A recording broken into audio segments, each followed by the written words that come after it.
ఎక్కిరిస్తారు కొంతమంది, మనల్ని కమెంట్ చేస్తారు, మనల్ని ఎగతాళి చేస్తారు. ఆయన మన ధైర్యాన్ని విడిచిపెట్టుకుంటారు.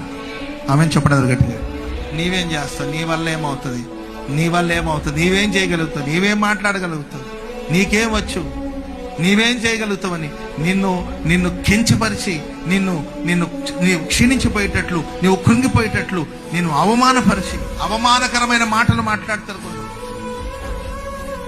అవమానకరమైన మాటలు, ఆ మాటలు బట్టి మనం కృంగిపోయే పరిస్థితి వస్తుంది. అవమానకరమైన మాట్లాడని ముందుకు వెళ్ళడమే తప్ప, నాగటి మీద చేయి వేసిన వాడు వెనక్కి తిరిగి చూడడు. సిలువను మోసుకుంటూ మనం వెంబడిస్తున్నాం. చెప్పండి కూడా మొదలు గట్టిగా గట్టి గట్టి గట్టి గట్టి గట్టిగా హల్లెలూయా చెప్పండి, గట్టి హల్లెలూయా.